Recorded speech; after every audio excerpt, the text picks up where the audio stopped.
start. There is no clear assessment by the officers of education department on the efficiency of schools. Inspection of schools has become irregular, and even when it is done, it is formal. The inspecting officers do not make any attempt to assess the performance of the schools. This is the major charge leveled by the headmasters against the education department. When they were asked to comment on the report on the educational administration, the principals of colleges agree with them. They say that the education department, instead of showing an example to the educational institutions, remains to be the neglected department. A principal remarked that the only guidance the departments give them is at the time of students' agitation. He said that even before the trouble starts, the officers telephone and ask us to close the institution. The head of the institution has no choice except to close down the school, even if he does not like to do so. The supervision of the elementary school has to be done by the deputy inspectors of schools. These officers are also having heavy responsibilities.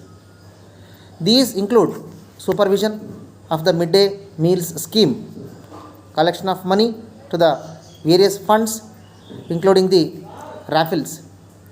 Of course, all the collection of work they delegate to the teachers and make the teachers collect from the students and parents. The inspecting officers are not therefore able to devote adequate time to their main job of inspection of schools.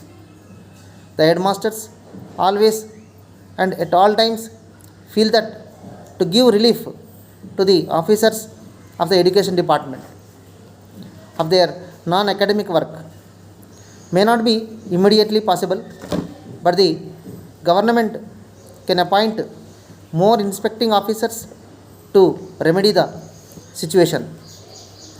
Inspection reports on the working of the schools are not sent in time to the headmasters. Even if some kind of report is sent to the schools, no follow up action is taken to ensure that the suggestions have been carried out. The schools are under the control of the director of public instruction.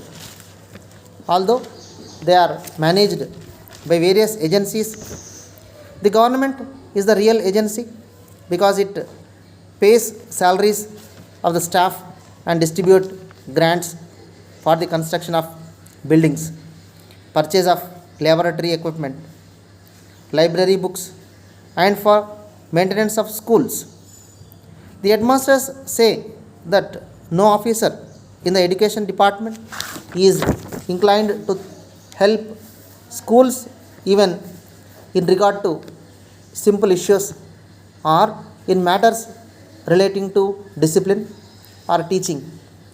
At the office of the director, there is nobody to guide headmasters, teachers, or other visitors to the various sections with which they may have business. The office generally takes about 6 months to reply to any letter sent to it. The headmasters point out that the way in which library, laboratory, and equipment grants are distributed is an example of the poor planning in the department.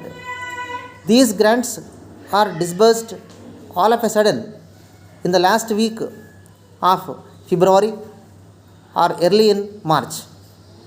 The district educational officers who are in charge of secondary schools merely meet the headmasters at the conference to discuss the new methods of teaching or steps to be taken to tone up teaching.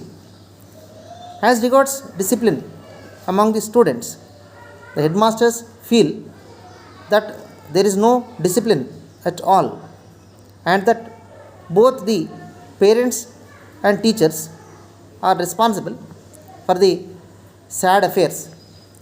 No parent takes interest about the education of his child.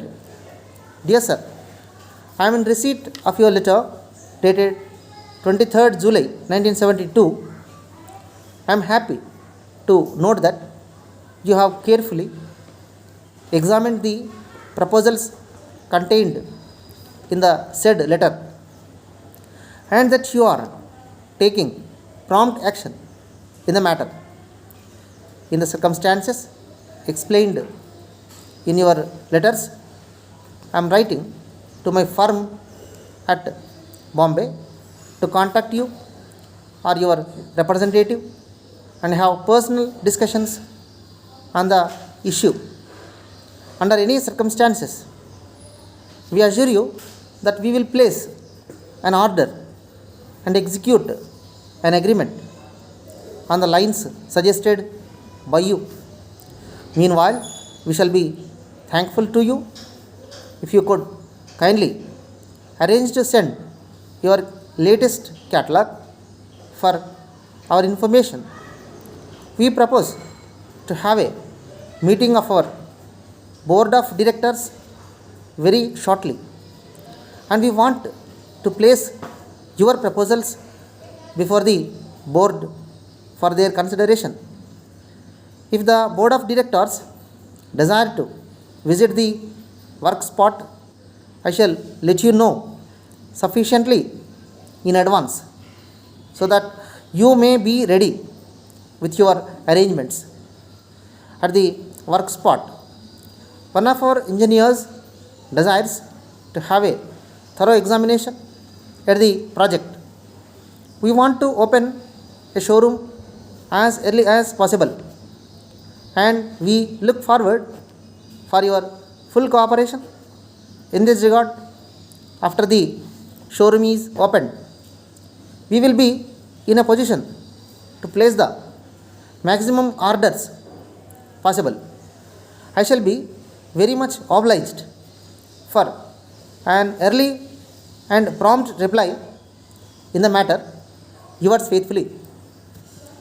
100 words per minute, 8 minutes.